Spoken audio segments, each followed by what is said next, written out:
વિદ્યાર્થી મિત્રો, મારી યુટ્યુબ ચેનલમાં તમારું સ્વાગત છે। આજે આપણે નવું ચેપ્ટર 13 આંકડાશાસ્ત્ર શીખીશું। તો આંકડાશાસ્ત્રની અંદર 3 મધ્યવર્તી સ્થિતિના માપ આપેલા છે, એના વિશે આપણે અભ્યાસ કરવાનો છે। મધ્યક એટલે કે મીન, મધ્યસ્થ એટલે મીડિયમ અને બહુલક એટલે મોડ, આ 3નો અભ્યાસ કરવાનો છે અને આ પ્રકરણ 10 માર્કનું છે। એટલે વિદ્યાર્થી મિત્રો ખાસ બરાબર ધ્યાન આપજો। પ્રકરણ સહેલું છે।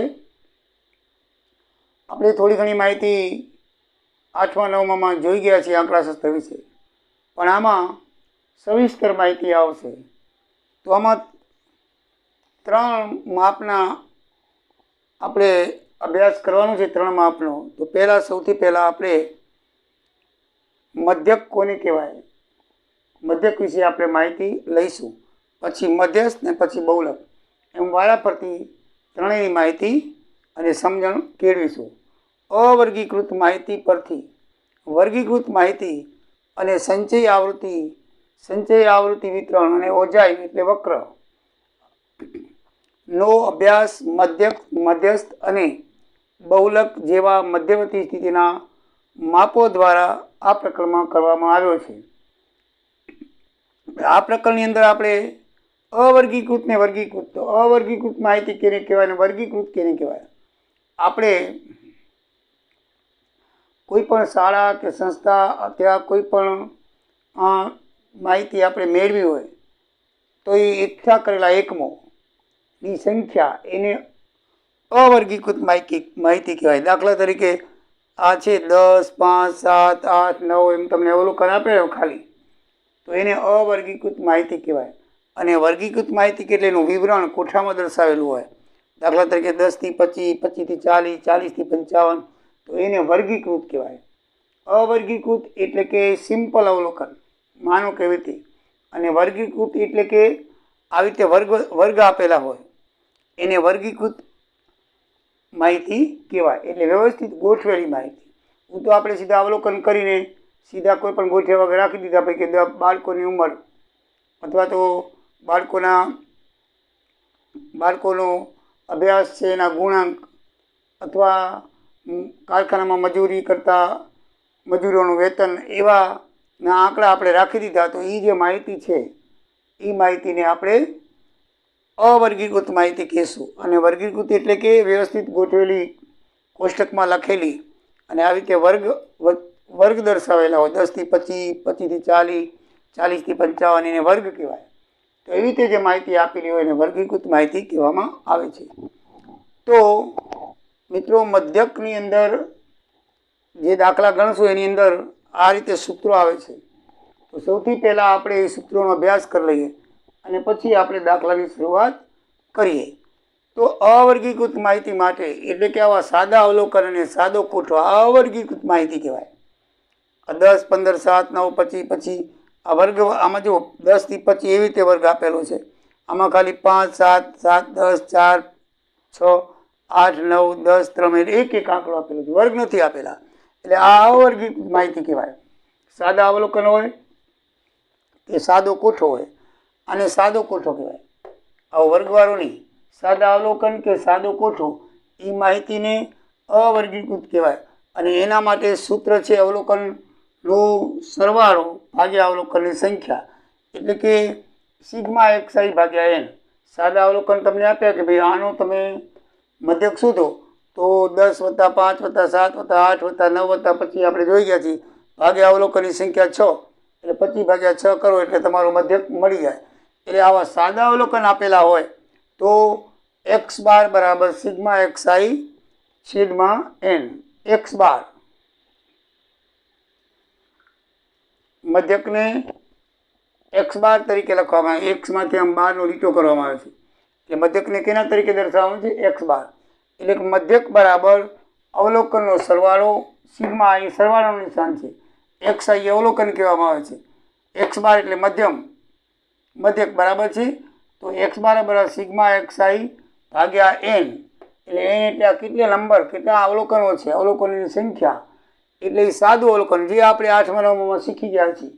એમાં ક્યારેક રેર કેસમાં ખાલી જગ્યા પૂછાય છે, બાકી એમાં દાખલા આપેલા નથી.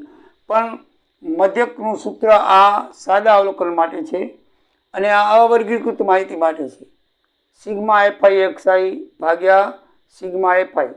સિગ્મા એફઆઈ એક્સઆઈ એટલે કે આને એફઆઈ એક્સઆઈ કહેવાય. આ એફઆઈ અને એક્સઆઈ બેનો ગુણાકાર 5 10 50 30 57 91 4 6 24 8 9 72 10 30.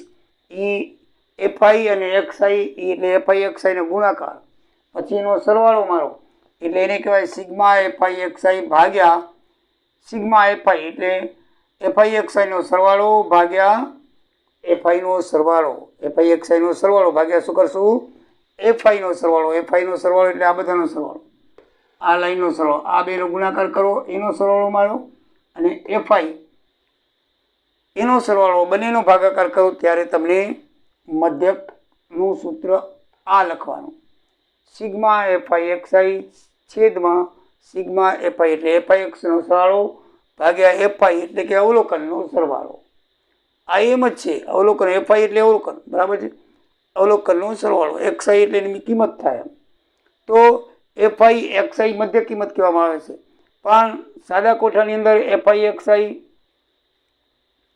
આ કિંમત કહેવામાં આવે છે અને આ અવલોકન કહેવામાં આવે છે, બરાબર છે, મધ્ય કિંમત. અને સાદા અવલોકનમાં ખાલી કિંમત કહેવાય અને આ એને અવલોકન કહેવામાં આવે. તો એફઆઈ એક્સઆઈનો સરવાળો પહેલાં એફઆઈ એક્સઆઈ એટલે એફઆઈ એક્સઆઈનો ગુણાકાર કરવાનો આ રીતે 5 × 10 7 × 13 4 × 6 8 × 9 10 × 13 એને એફઆઈ એક્સઆઈ કહેવાય. એટલે આપણે દાખલો ગણશું એટલે ખ્યાલ આવશે. અને પછી એનો સરવાળો ભાગ્યા એફઆઈનો સરવાળો કરો એટલે એક્સ બાર આવે. એટલે આ સૂત્ર છે એ અવર્ગીકૃત માહિતી માટે, અવર્ગીકૃત માહિતી એટલે કે આ સાદા અવલોકન કે સાદો કોઠો એ જ્યારે દાખલામાં આપેલા હોય ત્યારે આ સૂત્ર વાપરવું. જો મિત્રો દરેક સૂત્રની માટે મેં લખ્યું છે કે સૂત્રનો ક્યારે ઉપયોગ કરવો, તો આ જે સૂત્ર છે પહેલું સૂત્ર એ અવર્ગીકૃત માહિતી માટે છે. આ બંને અવર્ગીકૃત માહિતી તમે જોઈ તો એક્સઆઈ એફઆઈની કિંમતો નાની આપેલી હોય ત્યારે 1 2 આંકડાની અને વર્ગો ન આપેલા હોય ત્યારે આ સૂત્રનો ઉપયોગ કરવો. એટલે વર્ગ નથી આપેલા, જો વર્ગ આને કહેવાય, 10 થી 25 25 થી 30 વર્ગ કહેવાય. એટલે સાદા અવલોકનો અને સાદો કોઠો આપેલો હોય ત્યારે હંમેશા આ સૂત્રનો અવલોકન હોય તો આ સૂત્રનો કોઠો હોય તો આ સૂત્રનો ઉપયોગ કરો. આ સૂત્ર ખાલી અવલોકન માટે છે, આ સિમ્પલ 10 5 આપેલો, અને આ સૂત્ર સાદા કોઠા માટે છે, આ એફઆઈ એક્સઆઈનો. મિત્રો યાદ રાખજો, કયું સૂત્ર ક્યારે વાપરવું એ તમને શીખવાડું છું, પછી દાખલામાં વિશેષ તમને માહિતી મળશે. એટલે આ સૂત્ર વિશે સમજાઈ ગયું કે અવર્ગીકૃત માહિતી માટે મધ્યકનું સૂત્ર આ સાદા કોઠા માટે છે અને સાદા અવલોકન આવી રીતે આપેલા હોય તો એના માટે સિગ્મા એક્સઆઈ છેદમાં એન છે. હવે વર્ગીકૃત માહિતી, હવે આ બધી વર્ગીકૃત માહિતી કહેવાય. જો આમાં વર્ગ આપેલા છે, આમાં વર્ગ આપેલા છે, ને આમાં સિમ્પલ રીતે સમજવું કે જેમાં વર્ગ આપેલા હોય વર્ગીકૃત અને વર્ગ ના આપેલા હોય અવર્ગીકૃત માહિતી. સમજાઈ ગયું? આમાં જો વર્ગ નથી આપેલા, આ એકેમાં વર્ગ નથી, તો એ સિમ્પલ કહેવાય. સિમ્પલ માટે આ બે સૂત્ર છે, કોઠા માટે આ અને સાદા અવલોકન માટે આ. એટલે અવર્ગીકૃત માહિતીમાં બે સૂત્ર આવે. કેટલા આવે? બે. એક આવે સાદા કોઠાનું જે સિગ્મા એફઆઈ એક્સઆઈ છે, અને બીજું આવે સાદા અવલોકનનું. આ કદાચ ખાલી જગ્યામાં તમને પૂછે, બાકી દાખલા નથી. એ સિગ્મા એક્સઆઈ છેદમાં એન. હવે આવે છે આ ત્રણ સૂત્રો, એ કોઠાવાળા માટે, મીન્સ કે વર્ગવાળા કોઠા માટે છે. આ ત્રણ સૂત્રો વર્ગીકૃત માહિતીઓ માટે ત્રણ સૂત્ર છે. તો પહેલું એમાં ત્રણ રીત છે, એક સીધી રીત, એક ધારેલા મધ્યકની રીત અને એક પદ વિચલનની રીત છે. એને સીધી રીત એને એફઆઈ એક્સઆઈ વાળી રીત કહેવાય છે, કારણ કે એના સૂત્રમાં એફઆઈ એક્સઆઈનો ઉપયોગ થાય છે. પછી ધારેલા મધ્યકની રીતને એફઆઈ ડીઆઈ વાળી રીત કહેવામાં આવે છે, કારણ કે એના સૂત્રમાં એફઆઈ ડીઆઈ વપરાય છે. અને પદ વિચલનની રીતને એફઆઈ યુઆઈ વાળી રીત કહેવાય છે, કારણ કે એફઆઈ યુઆઈનો ઉપયોગ થાય છે. તો મિત્રો આ ત્રણ પ્રકારના સૂત્રો છે અને ક્યારે વપરાય, આ ક્યારે વપરાય તમે સાંભળી લીધું. હવે સીધી રીત નું સૂત્ર છે સિગ્મા એફઆઈ એક્સઆઈ ભાગ્યા સિગ્મા એફઆઈ, જ્યાં સિગ્મા એટલે આ સરવાળાનું નિશાન છે અને એફઆઈ એટલે અવલોકન, એક્સઆઈ એટલે મધ્ય કિંમત. એક્સઆઈ એટલે કે મધ્ય કિંમત. તો એ ક્યારે વપરાય? તો એફઆઈ એક્સઆઈની કિંમત નાની હોય અને વર્ગો આપેલ હોય ત્યારે, બરાબર છે. વર્ગવાળો કોઠો હોય, આ કિંમત નાની હોય 2, 3, 4, 3, એફઆઈની કિંમત નાની હોય, 2 આંકડામાં માંડ આવતી હોય. જો આનો વર્ગ 10 થી 25 એટલે કેટલા થાય? 15, બરાબર. 25 થી 40 15, 40 થી 55 15, તો આનો વર્ગ વચ્ચેનું અંતર 15 છે અને આ 2, 3, 5 1 કે 2 આંકડામાં આપેલું હોય, એટલે કે વર્ગો નાના હોય, બરાબર છે. વર્ગોની કિંમત કેવી હોય? નાની હોય. એફઆઈની ને એક્સઆઈની કિંમત નાની હોય. જો એક્સઆઈ ને એફઆઈની કિંમત નાની હોય, બરાબર છે. આ વર્ગ વચ્ચે આપણે એક્સઆઈ શોધશું, એ તમને શીખવાડું છું કેવી રીતે શોધાય, બરાબર છે. પણ એની કિંમત નાની આવશે, 2 આંકડા વચ્ચે આવશે, બરાબર એકદમ. તો એ વર્ગ નાના હોય અને વર્ગ આપેલા હોય, જ્યારે વર્ગ આવો કોઠો આપેલો હોય ત્યારે નહીં, વર્ગવાળા કોઠા માટે આ સૂત્ર છે, સીધી રીત. વર્ગવાળા કોઠા માટે આ વર્ગવાળા તો આમાં છે, તમને એમ થાય કે વર્ગવાળા, પણ આ નાની કિંમત હોય ત્યારે વાપરવાની. નાની કિંમત હોય ત્યારે સિગ્મા એફઆઈ એક્સઆઈ છેદમાં એફઆઈ, આ સૂત્ર છે એ જ, બરાબર છે.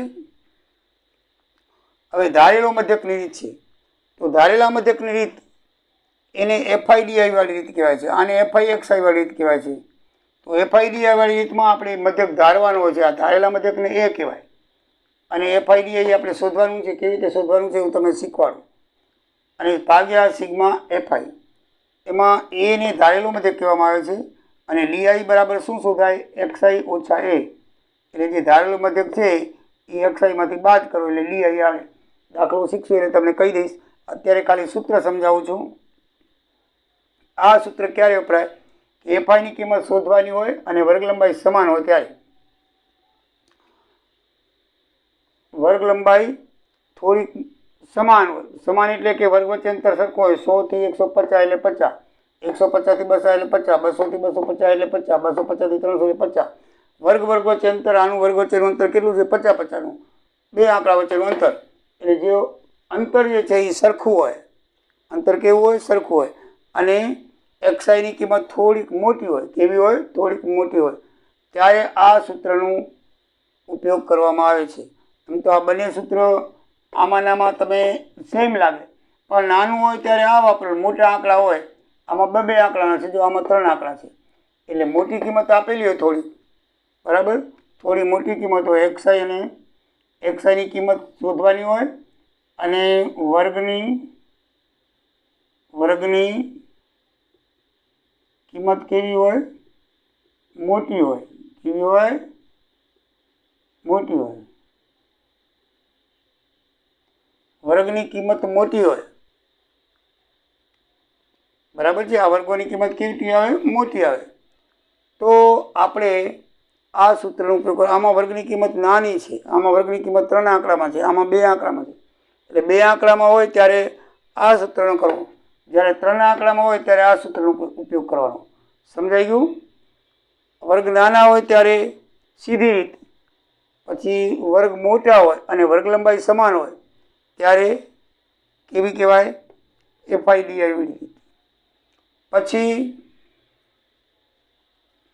એફઆઈની કિંમત શોધવાની હોય. ઘણી વખત અવલોકન શોધવાનું હશે. તમને એમ કહે છે કે એક્સઆઈ શોધો, આમાં એક અવલોકન નહીં આપેલું. દાખલા તરીકે આ 3ની જગ્યાએ તમને એક્સ આપે. શું આપે? એક્સ. આમ આપે. અહીંયા 50 ના આપે. હાલો, અહીંયા તમે 50 ના આપે, 50ની જગ્યાએ એક્સ લખી નાખે, તો આને અવલોકન શોધ્યું કહેવાય. તો આ અવલોકન શોધવાનું હોય ત્યારે હંમેશા એફઆઈ ડીઆઈની રીત આવે છે. અવલોકન શોધવાનું હોય. ઘણી વખત તમને મધ્યક આપી દેશે દાખલામાં, અને અવલોકન શોધવાનું કહેશે, ત્યારે હંમેશા કઈ રીતે વાપરવાની? એફઆઈ ડીઆઈની રીત તમારે વાપરવાની. અવલોકન શોધવાનું હોય ત્યારે ધ્યાન રાખજો. સમજણ પડી? પછી ત્રીજું સૂત્ર પદ વિચલન રીત કહેવાય છે. પદ વિચલનની રીત એટલે કે એફઆઈ યુઆઈ વાળી રીત. એફઆઈ શોધવાની હોય, એફઆઈ અને યુઆઈ પણ શોધવાની હોય. કેવી રીતે શોધાય યુઆઈ? એક્સઆઈ માઇનસ એ કરવો, એટલે એક્સઆઈ માઇનસ એ તો અહીંયા હોય જ છે, બરાબર છે. એટલે ડીઆઈ ભાગ્યા એચ, ડીઆઈ ભાગ્યા એચ. એચ એટલે લંબાઈ, એચ એટલે લંબાઈ. એ લંબાઈ આપેલી છે, વર્ગ લંબાઈ. એચ એટલે કોની? વર્ગ વચ્ચેની લંબાઈ. દાખલા તરીકે 100 થી 50, આ 100 થી 150, તો 50 એની વર્ગ લંબાઈ કહેવાય. 50 એની શું કહેવાય? વર્ગ લંબાઈ એટલે બે વચ્ચેનું અંતર, અધર સીમા અને ઉધર્વ સીમા, અને અધર સીમા કહેવાય અને ઉધર્વ સીમા કહેવાય. અધર સીમા અને ઉધર્વ સીમામાંથી અધર સીમા બાદ કરો એટલે વર્ગની લંબાઈ આવી જાય. આવી રીતે તો એમાં એફઆઈ યુઆઈ આવે ભાગ્યા એફઆઈ સિગ્મા એફઆઈ. બસ સિગ્મા એફઆઈ તો બધામાં કોમન છે. જો અહીંયા સિગ્મા એફઆઈ, અહીંયા સિગ્મા એફઆઈ, અહીંયા સિગ્મા એફઆઈ, ઉપરના પદ બદલે છે. અહીંયા સિગ્મા એફઆઈ એક્સ, તમને કે સૂત્ર કેમ યાદ રાખવા, એકદમ ઈઝી. જો સિગ્મા એફઆઈ એક્સ આઈ, સિગ્મા એફઆઈ ડીઆઈ અને સિગ્મા એફઆઈ યુઆઈ, ત્રણ રીત છે બસ. હવે આની અંદર ગુણ્યા એચ આવે છે, ડીઆઈમાં એચ નથી આવતો, ધ્યાન રાખજો. એફઆઈ ડીઆઈમાં નથી આવતો, એફઆઈ યુઆઈમાં ગુણ્યા એચ એટલે વર્ગ લંબાઈ, વર્ગની લંબાઈ વચ્ચે ગુણવાનું હોય. આ વર્ગ આપેલો હોય એની લંબાઈ કેટલી, તો એ આપણે જોઈએ હમણાં દાખલામાં, તો એને વડે ગુણવાના હોય. એટલે આ સૂત્રમાં અને આ સૂત્રમાં ફરક કેટલો કે આમાં અહીંયા એચ નથી, આમાં એચ છે, બાકી બંને સૂત્ર સેમ છે. બરાબર છે. તો એ સૂત્ર ક્યારે વપરાય, આ પદલીચલનું ક્યારે વપરાય, તો એક્સઆઈ એફઆઈની કિંમત ઘણી મોટી, આવડી મોટી હોય અને વર્ગની લંબાઈ અસમાન હોય. વર્ગની અલગ અલગ લંબાઈ. જો 400 થી 425 એટલે 25 થઈ, 425 થી 500 એટલે 75 થઈ ગઈ, 500 થી 550 એટલે 50 થઈ ગઈ, અને 550 થી 700 એટલે 150 થઈ ગઈ. એટલે દરેક વર્ગની લંબાઈ અલગ અલગ હોય. તો વર્ગની લંબાઈ અલગ અલગ હોય ને ત્યારે હંમેશા આ સૂત્ર વાપરવાનું. સમજણ પડી? હવે ફરીથી સમજાવું. સાદા અવલોકન આવર્ગ માહિતી માટે આ બે સૂત્રો. સાદા અવલોકન માટે સિગ્મા એક્સઆઈ ભાગ્યા એન અને સાદા કોઠા માટે એફઆઈ એક્સઆઈ ભાગ્યા સિગ્મા એફઆઈ. હવે વર્ગીકૃત માહિતી માટે અવર્ગીકૃત માહિતી માટે બંને એક જ સૂત્ર છે. બરાબર છે. તો એના માટે પણ આ સૂત્ર છે, સિગ્મા એફઆઈ એક્સઆઈ ભાગ્યા સિગ્મા એફઆઈ. સમજાઈ ગયું? આમાં તમારે સિગ્મા એફઆઈ એક્સઆઈ શોધવું પડશે. બરાબર છે. આમાં સિગ્મા એફઆઈ શોધવું પડે વર્ગ વચ્ચેનું કરીને. આમાં આંકડા વડે ગુણિત થશે. એટલે સિગ્મા એફઆઈ એક્સઆઈ આની અલગ છે ને આની પણ અલગ છે, પણ સૂત્ર એનું એક છે. દાખલો કરશો એટલે ખબર પડી જશે. સીધી રીતનું આ સૂત્ર ધારેલા મધ્યકનું, એટલે એ ધારીને કરવાનો દાખલો. ત્યારે એફઆઈ ડીઆઈ ભાગ્યા સિગ્મા એફઆઈ એ ક્યારે કરવાનું કે જ્યારે વર્ગ લંબાઈ વર્ગ આપેલા હોય અને એક્સઆઈ નાની હોય. એક્સઆઈ કેવી હોય? નાની હોય. વર્ગ આપેલા હોય ને એફઆઈની કિંમત કેવી હોય? નાની હોય. ત્યારે આ સૂત્ર વાપરવાનું. પછી આ સૂત્ર ક્યારે વાપરવાનું? ડીઆઈ વાળું. તો વર્ગની કિંમત મોટી હોય, આ બે આંકડામાં છે, એ ત્રણ આંકડામાં હોય, અને કોઈ અવલોકનની કિંમત શોધવાની હોય. દાખલા તરીકે તમે 20 છે એવી અવલોકન નહીં આપેલું, એ એક્સ આપે, એમ કે છે કે એક્સ શોધો. ઘણી વખત બે આપેલા હશે, એક્સ વાય શોધો એમ કે. શું કે? એક્સ વાય શોધો. ત્યારે આ સૂત્રનો ઉપયોગ કરવાનો. એફઆઈ ડીઆઈના ઉપયોગ કરવાથી તમને શું મળશે? અવલોકનની કિંમત મળશે. સમજાઈ ગયું? પછી ત્રીજી પદ વિચારની રીત, એમાં વર્ગ મોટા બધા, કિંમત ઘણી મોટી હશે, નીચે એફઆઈની કિંમત પણ મોટી હોય અને વર્ગ લંબાઈ અસમાન હોય. જો સમાન નથી, અસમાન હોય ત્યારે પદ વિચલનની રીતનો ઉપયોગ કરવો. બરાબર છે મિત્રો? એ સૂત્રનો ઉપયોગ તમે બરાબર સમજાઈ ગયો હશે. ક્યારે ક્યારે કરવો બે તમે સમજાયું. અને સતત વર્ગો કેને કહેવાય ને અસતત વર્ગો કેને કહેવાય, તો ધ્યાન રાખજો. આમાં જો ઉધરસીમાં બે વાર આવે, 0 થી 10, 10 થી 20, 20 થી 30, એટલે બે વખત આવે એટલે સતત થતું હોય. 10, 10, 10 એ સતત થતું હોય. એટલે બે વાર 10, 10, 20, 20 આવે એટલે એને સતત વર્ગો કહેવાય. મીન્સ કે પહેલા વર્ગની ઉધરસીમાં બીજા વર્ગમાં અધરસીમાં બને. પહેલો આંકડો હોય ને એને અધરસીમાં કહેવાય, એ હવે શીખવાડું છું તમને. અને બીજો આંકડો હોય ને એને ઉધર્વસીમાં કહેવાય. શું કહેવાય? ઉધર્વસીમાં. તો આ જે છે એ જો 0 થી 10, 10 થી 20, જ્યારે અસતત એટલે કે જે સતત નથી, આમાં 10 સતત આવે એટલે વારંવાર આવે. આમાં 10 એક જ વાર આવશે. જો 1 થી 10 પછી તો 11 આવે, 11 થી 20, 21 થી 30. તો આને અસતત વર્ગ કહેવાય. દાખલામાં ઘણી વખત આવે છે કે સતત વર્ગ અને અસતત વર્ગ. તો સતત વર્ગ એટલે 10, 10 બે વાર આવે, 20, 20 બે વાર આવે. આમાં જો 10 એક વાર, 20 એક વાર, એક જ વાર આંકડો આવે. યાદ રાખવા માટે કહું છું. તો આને કહેવાય અસતત વર્ગ. સમજાઈ ગઈ મિત્રો? હવે તમને વર્ગ લંબાઈ કેને કહેવાય એ તમને માહિતી શીખવાડું છું. અધરસીમા કેને કહેવાય, ઉધર્વસીમા કેને કહેવાય એ જોઈએ. તો હજી અમુક શબ્દો છે જે આપણે જોઈએ કે જેનો ઉપયોગ દાખલામાં થશે તો એને કેવી રીતે સમજીએ તે જોઈએ. વર્ગ કોને કહેવાય તમે અમે જોઈ ગયા. વર્ગ એટલે કે બે આંકડા વચ્ચે બે અંકો આપેલા હોય અને વચ્ચે બે વચ્ચેનું અંતરથી એક અધર સીમા અને ઉધર બે અંક આપેલા હોય. બધામાં બબે અંક આપેલા હશે, બે અંકોનું જોડકું આપેલું હશે, એને વર્ગ કહેવાય. અને એ વર્ગમાં સતત વર્ગ ને અસતત વર્ગ કેને કહેવાય એ આપણે જોઈ ગયા. હવે આ બધા વર્ગો છે, બરાબર ને. વારંવાર આવતો હોય એ સતત વર્ગ ને વારંવાર ન આવતો હોય આપણે જો આમાં એક આંકડો બે વાર કોઈ દી નહીં આવે તો એ અસતત વર્ગ. હવે અધર સીમા કેને કહેવાય તો વર્ગની નીચલી સીમા એટલે વર્ગનો પહેલો આંકડો આ એક છે એને વર્ગની નીચલી સીમા કહેવાય અથવા તો અધર સીમા કહેવાય. અધર સીમાનું બીજું નામ છે નીચલી સીમા, નીચલી નાની. આ વર્ગનો પહેલો આંકડો છે એને અધર સીમા કહેવાય અને બીજા આંકડાને ઉધર્વ સીમા કહેવાય. આ 10 છે એને શું કહેવાય ઉધર્વ સીમા. એટલે અધર સીમા અને ઉધર્વ સીમા કેને કહેવાય ખબર પડી ગઈ. વર્ગના પહેલા આંકડાને અધર સીમા એટલે નીચલી સીમા, વર્ગના બીજા આંકડાને ઉધર્વ સીમા એટલે ઉપલી સીમા કહેવાય. હવે અધર સીમા બિંદુ કેને કહેવાય તો નીચલી સીમામાંથી 0.5 બાદ કરો. દાખલા તરીકે નીચલી સીમા 1 છે એમાંથી 0.5 બાદ કરો, એકમાંથી અડધો બાદ કરીને અડધો આવે તો 0.5 એને અધર સીમા કહેવાય. અને 10 છે ઉધર્વ સીમા, ઉધર્વ સીમા તમે 0.5 ઉમેરો તો એને કહેવાય ઉધર્વ સીમા બિંદુ. દાખલા તરીકે ઉધર્વ સીમા 10 છે એમાં તમે 0.5 ઉમેરો 10.5 એ ઉધર્વ સીમા બિંદુ કહેવાય. મધ્ય કિંમત કેને કહેવાય તો આ બંનેનો સરવાળો, બંને આંકડાનો. એટલે કે બંને આંકડાનું નામ શું અધર સીમા વત્તા ઉધર્વ સીમા ભાગ્યા 2. મધ્ય કિંમત આપણે શોધવાની આવશે ત્યારે આપણે કેવી રીતે શોધશું, બરાબર છે.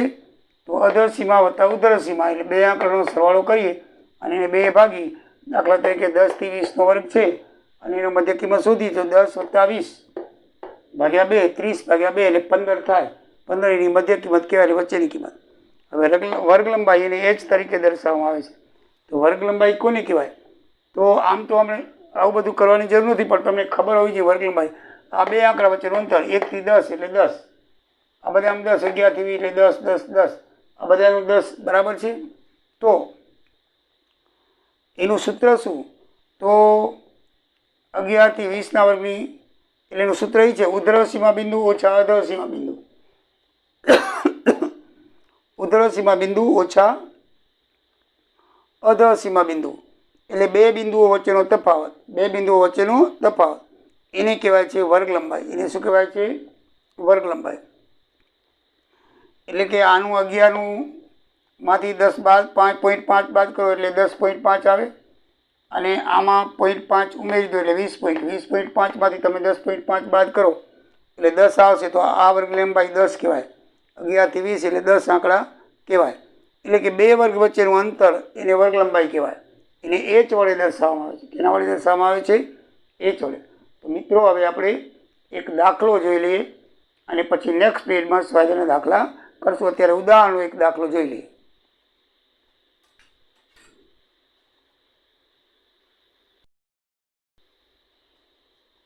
તો મિત્રો આપણે ઉદાહરણ નંબર 1 જોઈએ. પાના નંબર 151 ઉપર આપેલું છે. Page number 151.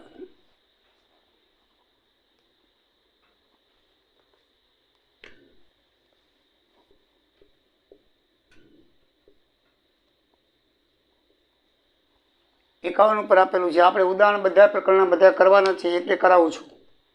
હવે તમે જોશો દાખલો ગણેલો જ છે. તમને સિમ્પલ કોઠો આપેલો છે અને તેમાં જુઓ એફઆઈની કિંમત એકદમ નાની એક આંકડામાં જ છે. કેમાં આપેલી છે એક આંકડામાં. તો પહેલું સૂત્ર કામ આવશે, બરાબર છે ને, સીધી રીતનું. આમાં સીધી રીત થાય, વર્ગ નથી આપેલા. જુઓ ક્યાં વર્ગ આપેલા, બરાબર. સિમ્પલ અવલોકન એફઆઈની કિંમત નાની છે તો એફઆઈની કિંમત નાની હોય ને કોઠો ન આપેલો હોય ત્યારે સિગ્મા એફઆઈ એક્સઆઈ છેદમાં સિગ્મા એફઆઈ, બરાબર છે ને. એ સૂત્ર આપણે એટલે આ પહેલી રકમને એક્સઆઈ કહેવાય, બીજી રકમને એફઆઈ કહેવાય. એટલે બે રકમનો ગુણાકાર એટલે સિગ્મા એફઆઈ એક્સઆઈ કહેવાય. સોરી, એફઆઈ એક્સઆઈ કહેવાય, સરવાળાને સિગ્મા કહેવાય. એટલે પહેલી રકમ ગુણ્યા બીજી રકમ બરાબર જે થાય તેને એફઆઈ એક્સઆઈ. એટલે આ એક્સઆઈ છે ને આ એફઆઈ છે એટલે એફઆઈ એક્સઆઈનો ગુણાકાર એટલે એફઆઈ એક્સઆઈ. સમજાઈ ગયું? 10 ગુણ્યા 1 એટલે 10, 20 ગુણ્યા એટલે 20, 36 ગુણ્યા 3 એટલે 108, 40 ચોખ્ખું 160, 50 તેરી 150, 56 દુ 112, 60 ચોખ્ખું 240, 70 ચોખ્ખું 280, 72 એકુ 72, 80 એકા 80, 88 દુ 176, 92 તેરી 276 અને 95 એકુ 95. આ બધાનો સરવાળો કરશો તો 17 79 એટલે 1779 આવશે. તો સૂત્રની અંદર એની કિંમત મૂકી દઈએ. આને કહેવાય સિગ્મા એક્સઆઈનો સરવાળો અને આને કહેવાય એફઆઈનો સરવાળો. એફઆઈનો સરવાળો 30 આવ્યો. તો સિગ્મા એફઆઈ એક્સઆઈ ભાગ્યા સિગ્મા એક્સઆઈ એટલે 1779 ભાગ્યા 30. તો આ ભાગાકાર કરેલો છે તો ભાગાકાર 59.3 આવે. તો 59.3 એનો જવાબ કહેવાય. એક્સ બરાબર કેટલો આવશે? 59.3. તો ચલો મિત્રો, હવે આપણે નેક્સ્ટ વિડીયોની અંદર સ્વાધ્યાય આગળ ચલાવશું. દરેક રીતના દાખલા કરાવીશ. મારો વિડીયો તમે સબસ્ક્રાઈબ કરજો, તમે જોતા રહેજો. તમને એકદમ સહેલી રીતે અને સરળ રીતે દાખલા ગણાવતો રહીશ. તમને બરાબર આવડી જાય અને આંકડાશાસ્ત્રના પૂરેપૂરા માર્ક મળશે, અમારી ગેરંટી આપું છું. તો તમે મારા વિડીયોને જરૂરથી સબસ્ક્રાઈબ કરજો. જય દ્વારિકાધીશ, જય સિયારામ.